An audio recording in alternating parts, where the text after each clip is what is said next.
सो जब धर्म डगमगाने लगे, जब अधर्म को अहंकार हो जाए, जब सत्य मौन हो जाए और असत्य गूंजने लगे, तब प्रकृति स्वयं युद्ध का आह्वान करती है।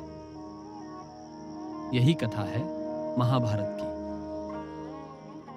बहुत समय पहले की बात है। हस्तिनापुर राज्य में राजा शांतनु राज करते थे। उनके पुत्र भीष्म ने अपने पिता के वचन के लिए आजीवन ब्रह्मचर्य का पालन किया और राज्य का त्याग कर दिया। शांतनु की दूसरी पत्नी सत्यवती से 2 पुत्र हुए, विचित्रवीर्य और चित्रांगद। लेकिन दुर्भाग्यवश दोनों ही शीघ्र ही मृत्यु को प्राप्त हुए। राजवंश संकट में आ गया। तब सत्यवती ने अपने पहले पुत्र आर्षि वेदव्यास को बुलाया।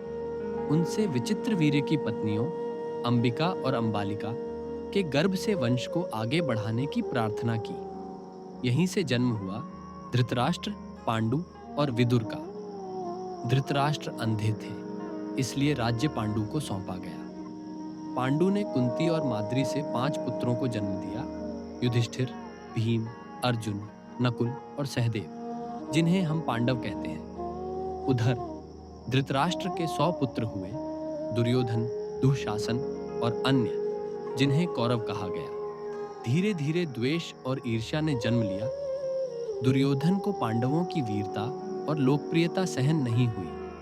उसने उन्हें जलाने का प्रयास किया। लाक्षागृह की योजना रची गई, लेकिन पांडव बच निकले। बाद में पांडवों ने द्रौपदी स्वयंवर में भाग लिया। अर्जुन ने मछली की आंख भेद कर द्रौपदी से विवाह किया। द्रौपदी 5 पांडवों की पत्नी बनी। फिर हस्तिनापुर में समझौता हुआ। पांडवों को इंद्रप्रस्थ नामक नया राज्य मिला। वहां उन्होंने सुंदर समृद्ध राजधानी बसाई। लेकिन दुर्योधन की ईर्ष्या यहीं भी शांत नहीं हुई। अब शुरू होता है महाभारत का मुख्य बीज, चौसर का खेल। कौरवों ने पांडवों को छल से जुए में हराया। युधिष्ठिर ने सब कुछ हार दिया, राज्य, धन, भाइयों को और अंत में द्रौपदी को भी। सभा में द्रौपदी का अपमान हुआ। दुःशासन ने उन्हें खींचकर दरबार में लाया, उनका चीरहरण करने का प्रयास किया। तब श्री कृष्ण ने असीम वस्त्र देकर द्रौपदी की लाज बचाई। पांडवों को 13 वर्षों का वनवास और 1 वर्ष का अज्ञातवास मिला। उन्होंने वचन निभाया, फिर लौटकर अपने राज्य को मांगा, पर दुर्योधन ने 1 इंच भूमि तक देने से इनकार कर दिया। जब संवाद असफल हो जाए, तब युद्ध ही अंतिम उपाय बनता है। श्री कृष्ण ने शांति दूत बनकर प्रयास किया। उन्होंने कहा, 5 गांव दे दो, युद्ध नहीं होगा। पर दुर्योधन ने कहा, सुई की नोक जितनी भूमि भी नहीं दूंगा। अब युद्ध निश्चित हो चुका था। कुरुक्षेत्र का मैदान सज गया था। एक ओर थे भगवान श्री कृष्ण अर्जुन के सारथी बनकर, और दूसरी ओर थे भीष्म, द्रोण, कृपाचार्य, कर्ण और अश्वत्थामा जैसे महायोद्धा। और ठीक युद्ध शुरू होने से पहले जब अर्जुन ने अपने सगे संबंधियों को युद्ध भूमि में देखा, उनकी आत्मा कांप उठी। उन्होंने धनुष नीचे रख दिया और कहा, हे माधव, मैं नहीं लड़ सकता। और तब भगवान श्री कृष्ण ने गीता का उपदेश दिया। एक महायोद्धा को फिर से उसके धर्म का स्मरण कराया। यही है गीता की शुरुआत। युद्ध भूमि में, मनुष्य के द्वंद्व में और परमात्मा के उपदेश में। इसी पावन प्रसंग से आरंभ होती है भगवद गीता, जो केवल एक संवाद नहीं बल्कि आत्मा के जागरण की पुकार है। भगवद गीता कथा परिचय। यह कथा है धर्म और अधर्म के युद्ध की। यह संवाद है एक भगवान और एक भ्रमित योद्धा के बीच का। यह ज्ञान है जो मृत्यु के मैदान में जन्मा और अमर हो गया। बहुत समय पहले की बात है। कुरुक्षेत्र के मैदान में 2 सेनाएं आमने सामने खड़ी थीं। एक ओर थे कौरव, सत्ता के लोभी, अन्याय के प्रतीक। दूसरी ओर थे पांडव, धर्म के रक्षक, न्याय के पथिक। सेनाएं सज चुकी थीं, शंखनाद हो चुका था। और तभी अर्जुन का रथ युद्ध भूमि के मध्य पहुंचा। उन्होंने देखा सामने खड़े हैं उनके अपने गुरु द्रोणाचार्य, पितामह भीष्म, भाई, मित्र और सगे संबंधी। हृदय कांप उठा, गांडीव हाथ से छूटने लगा। अर्जुन ने कहा, हे माधव, मैं यह युद्ध नहीं कर सकता। और तब भगवान श्री कृष्ण मुस्कुराए और उन्होंने वह दिव्य ज्ञान देना आरंभ किया जिसे हम आज भगवद गीता के नाम से जानते हैं। यह केवल युद्ध की कथा नहीं है, यह है जीवन के युद्ध में धर्म का मार्ग। यह वह दीप है जो अज्ञान के अंधकार को दूर करता है। यह वह ज्ञान है जो आत्मा, परमात्मा और कर्म का रहस्य खोलता है। भगवद गीता 700 श्लोकों में समाया हुआ वह अमृत है जो हर युग, हर व्यक्ति, हर परिस्थिति में मार्गदर्शन करता है। यह हमें सिखाती है, कर्म करते चलो, फल की चिंता मत करो। न आत्मा मरती है, न वह जन्म लेती है। जो हुआ वह अच्छा हुआ, जो हो रहा है वह भी अच्छा है। गीता केवल ग्रंथ नहीं है, यह भगवान श्री कृष्ण का वचन है। यह वह सत्य है जो अर्जुन से होकर हम सभी तक पहुंचा है। तो आइए इस कथा को सुने, समझें और आत्मसात करें, क्योंकि गीता केवल पढ़ने के लिए नहीं है, यह जीने के लिए है। श्रीमद्भगवद गीता अध्याय 1 अर्जुन विषाद योग। धृतराष्ट्र उवाच धर्मक्षेत्रे कुरुक्षेत्रे संवेता युयुत्सव मामकाः पांडवाश्चैव किम कुर्वत संजय। हिंदी में धृतराष्ट्र ने कहा, हे संजय, धर्मभूमि कुरुक्षेत्र में एकत्रित युद्ध की इच्छा रखने वाले मेरे पुत्रों और पांडवों ने क्या किया। संजय उवाच दृष्ट्वा तु पांडवानीकं व्यूढ़ं दुर्योधनस्तथा आचार्यमुपसंगम्य राजा वचनं ब्रवीत। 2। हिंदी में संजय बोले, हे राजन, उस समय राजा दुर्योधन ने पांडवों की सेना को व्यूहबद्ध देखकर अपने आचार्य द्रोणाचार्य के पास जाकर ये वचन कहे, पश्यैताम पांडुपुत्राणामाचार्य महतीम चमूम व्यूढ़ाम द्रुपद पुत्रेण तव शिष्येण धीमता। 3। हिंदी में, हे आचार्य, देखिए पांडु के पुत्रों की इस विशाल सेना को जिसे आपके ही बुद्धिमान शिष्य द्रुपद पुत्र धृष्टद्युम्न ने व्यूहबद्ध किया है। अत्र शूरा महेश्वासा भीमार्जुन समा युधि युयुद्धानो विराटश्च द्रुपदश्च महारथा। 4। दृष्टकेतुश्चकितानः काशीराजश्च वीर्यवान् पुरुजित कुंती भोजश्च शैब्यश्च नरपुंगव। 5। युद्धामन्युश्च विक्रांत उत्तमौजाश्च वीर्यवान् सौभद्र द्रौपदेयाश्च सर्व एव महारथा। 6। हिंदी में इस सेना में भीम और अर्जुन के समान धनुर्धारी वीर युयुधान, विराट, महारथी द्रुपद, धृष्टकेतु, चेकितान, पराक्रमी काशीराज, पुरुजित, कुंती भोज, शैब्य जैसे श्रेष्ठ पुरुष, वीर युद्धामन्यु, पराक्रमी उत्तमौजा, सुभद्रा पुत्र अभिमन्यु और द्रौपदी के पुत्र, ये सभी महारथी हैं। अस्माकं तु विशिष्टा ये तान्निबोध द्विजोत्तम नायका मम सैन्यस्य संजार्थम तान्ब्रवीमि ते। 7। हिंदी में, हे ब्राह्मण श्रेष्ठ, अब आप मेरी सेना के जो प्रमुख योद्धा हैं उन्हें जानिए।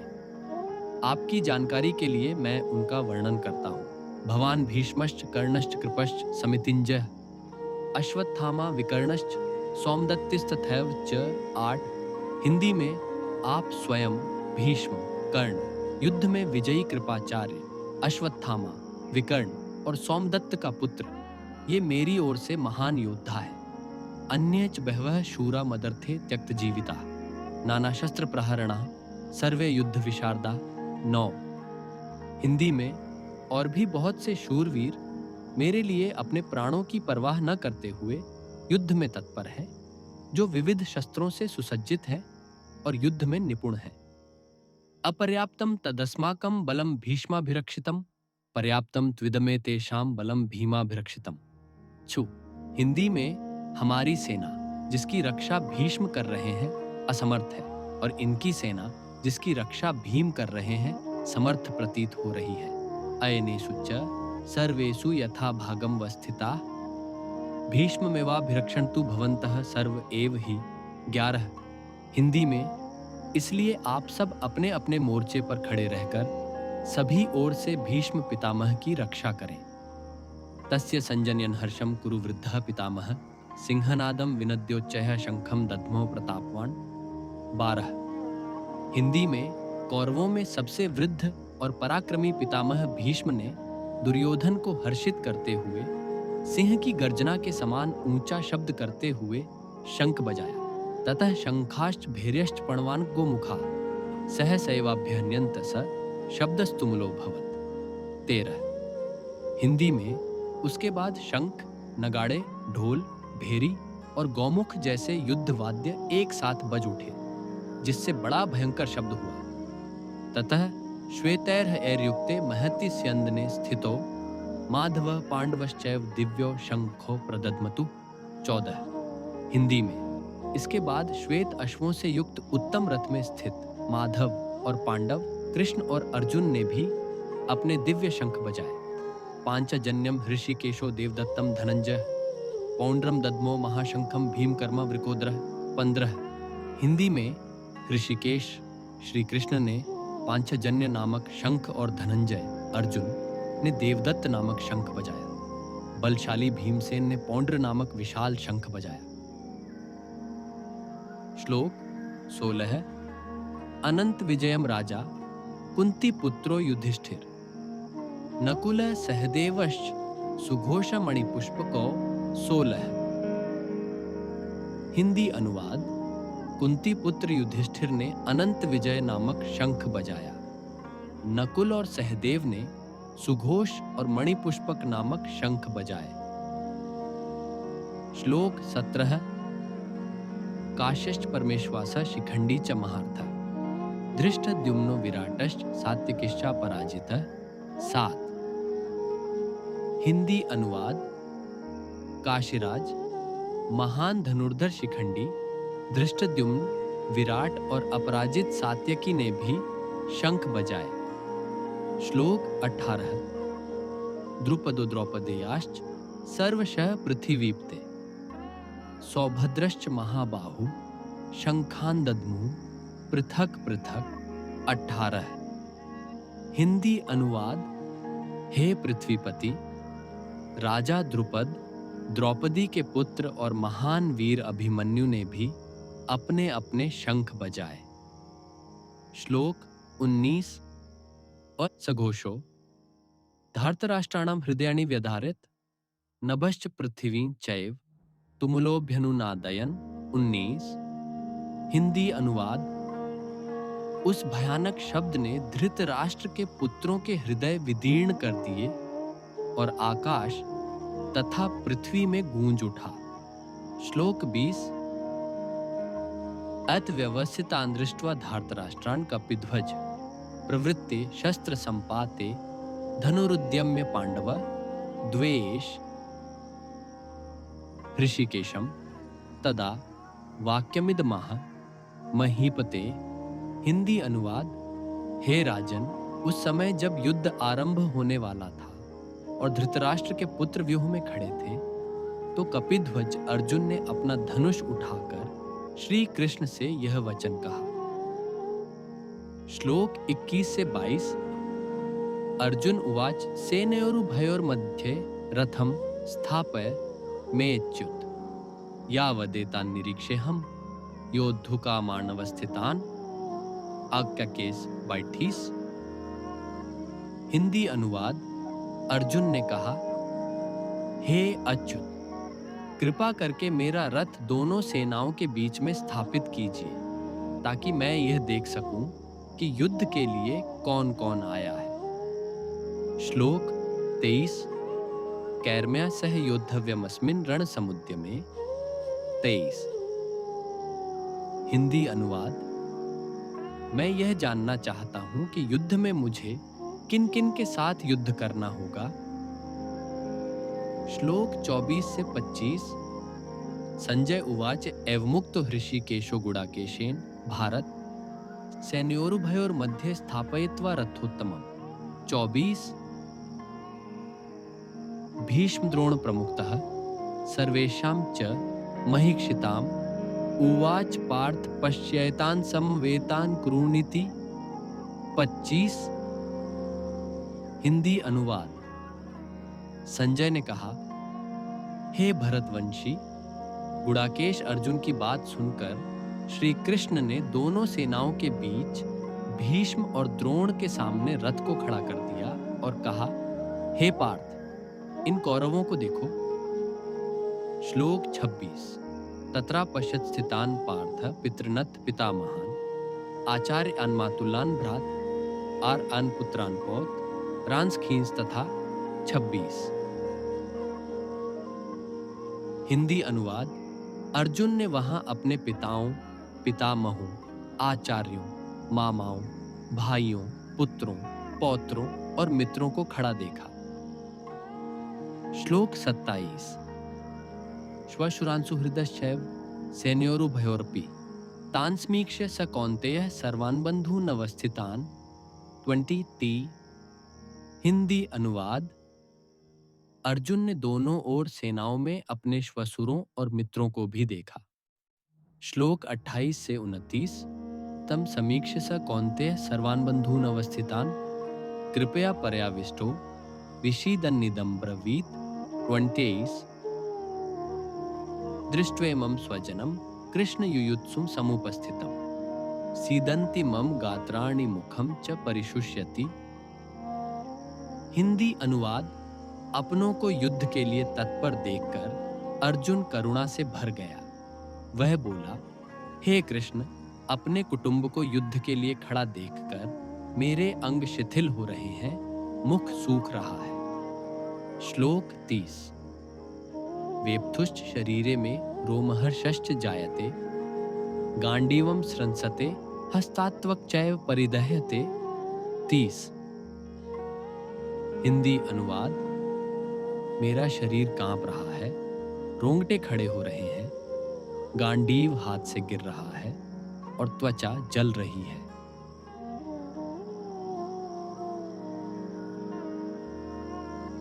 न च श्रेयोनुपश्यामि हत्वा स्वजनमाहवे न कांक्षे विजयम कृष्ण न च राज्यम सुखानि च। 31 हिंदी अनुवाद। हे कृष्ण, मैं इस युद्ध में अपने ही स्वजनों को मारकर कोई कल्याण नहीं देखता। मुझे न तो विजय चाहिए, न राज्य और न ही सुख। किं नो राज्यं गोविंद किं भोगैर्जीवितेन वा ये सामर्थ्य कांक्षितम नो राज्यम भोगा सुखानि च औस त इमेव स्थिता युद्धे प्राणांस त्यक्त्वा धनानि च। 12 से 33 हिंदी अनुवाद। हे गोविंद, हमारे लिए राज्य, भोग और जीवन का क्या लाभ है, जब वे ही लोग जिनके लिए हम ये सब चाहते हैं आज युद्ध भूमि में अपने प्राणों और धन को त्यागने को तैयार खड़े हैं।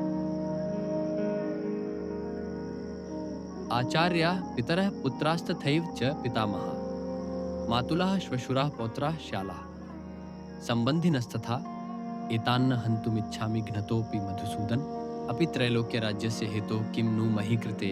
37-38 हिंदी अनुवाद। हे मधुसूदन, आचार्य, पितर, पुत्र, पितामह, मामाए, श्वशुर, पौत्र, साले और अन्य संबंधी, इन सबको मारना मैं नहीं चाहता, चाहे ये मुझे मार ही क्यों न डाले। मुझे तीनों लोकों का राज्य भी मिले तो भी इनको मारना स्वीकार नहीं, पृथ्वी के राज्य के लिए तो और भी नहीं। निहत्य धार्तराष्ट्रान्नः का प्रीति स्याज्जनार्दन पाप में वाश्रेदस्मान्हत्वैतानात्तायिनः। 37 हिंदी अनुवाद। हे जनार्दन, धृतराष्ट्र के पुत्रों को मारकर हमें क्या सुख मिलेगा? इन आक्रमणकारियों को मारने से भी हम पाप के भागी बनेंगे। तस्मान् नार्हा वयं हन्तुं धार्तराष्ट्रान् स्वबान्धवान् स्वजनं हि कथं हत्वा सुखिनः श्याम माधव। यद्यप्येते न पश्यन्ति लोभोपहत चेतसा कुलक्षयकृतं दोषं मित्रद्रोहे च पातकम्। 37 से 48 तक हिंदी अनुवाद। इसलिए हे माधव, हमें अपने ही स्वजनों धृतराष्ट्र के पुत्रों को मारना उचित नहीं, स्वजनों को मारकर हम कैसे सुखी रह सकते हैं? यद्यपि ये लोग लोभवश अंधे हो गए हैं और न तो कुल के विनाश में दोष देखते हैं, न मित्रद्रोह में पाप। कुलक्षये प्रणश्यन्ति कुलधर्माः सनातना धर्मे नष्टे कुलम कृत्स्नम धर्मो विभवत्युत। 39। हिंदी अनुवाद: कुल के नाश से उसके सनातन धर्म भी नष्ट हो जाते हैं और धर्म के नष्ट हो जाने पर पूरा कुल अधर्म में लिप्त हो जाता है। अधर्माभिभवात् कृष्ण प्रदुष्यन्ति कुलस्त्रियः स्त्रीषु दुष्टासु वार्ष्णेय जायते वर्णशंकरः। 40। हिंदी अनुवाद: हे कृष्ण, अधर्म के प्रभाव से कुल की स्त्रियां भ्रष्ट हो जाती हैं और स्त्रियों के भ्रष्ट होने पर वर्ण संकर संतानें उत्पन्न होती हैं। संकरो नरकायैव कुलघ्नानां कुलस्य च पतन्ति पितरो येषां लुप्तपिंडोदक क्रिया। 41। हिंदी अनुवाद: वर्ण संकर संतानों के कारण कुल का और कुलघातियों का पतन होता है। पितृगण भी पिंड और जल की क्रियाओं से वंचित होकर नरक में गिरते हैं। दो शहरे तयः कुलघ्नानां वर्ण संकर कारकै उत्साद्यन्ते जाति धर्मा कुल धर्माश्च शाश्वता। 40। हिंदी अनुवाद: इन कुलघातियों के दोषों से और वर्ण संकर उत्पन्न करने वालों के पाप से जाति और कुल के धर्म शाश्वत रूप से नष्ट हो जाते हैं। उत्सन्न कुल धर्माणां मनुष्याणां जनार्दन नरके नियतम वासो भवतीत्यनुशुश्रुम। 43। हिंदी अनुवाद: हे जनार्दन, जिनका कुल धर्म नष्ट हो गया है, ऐसे लोगों को नरक में निवास करना पड़ता है, ऐसा हमने सुना है। अहो बत महत पापम कर्तुम व्यवसिता वयम यद्राज्य सुखलोभेन हंतुम स्वजन मुद्यता। 44। हिंदी अनुवाद: हाय, हम बड़े भारी पाप करने को तैयार हो गए हैं, जो राज्य और सुख के लोभ में अपने ही स्वजनों को मारने को तैयार हैं। यदि माम प्रतिकारम शस्त्रम शस्त्र पाणय धार्तराष्ट्रा रणे हन्युः तन्मय क्षेमतरम भवेत। 45। हिंदी अनुवाद: यदि धृतराष्ट्र के पुत्र युद्ध में मुझे शस्त्र विहीन और प्रतिरोध न करने वाले को मार डालें तो वह मेरे लिए अधिक कल्याणकारी होगा। संजय उवाच एवमुक्त्वार्जुनः संख्ये रथोपस्थ उपाविशत् विसृज्य सशरम छापम शोक संविघ्न मानसः। 44। हिंदी अनुवाद: संजय बोले, इस प्रकार कहकर युद्ध भूमि में अर्जुन ने शोक से व्याकुल होकर अपना धनुष बाण त्याग दिया और रथ के पिछले भाग में बैठ गया। इति श्रीमद्भगवद गीता सुपनिषत्सु ब्रह्म विद्यायां योग शास्त्रे श्री कृष्णार्जुन संवादे अर्जुन विषाद योगो नाम प्रथमोध्याय। 47। हिंदी अनुवाद: इस प्रकार उपनिषद स्वरूप श्रीमद्भगवद गीता में जो ब्रह्म विद्या और योग शास्त्र है, श्री कृष्ण और अर्जुन के संवाद में अर्जुन विषाद योग नामक पहला अध्याय पूर्ण हुआ।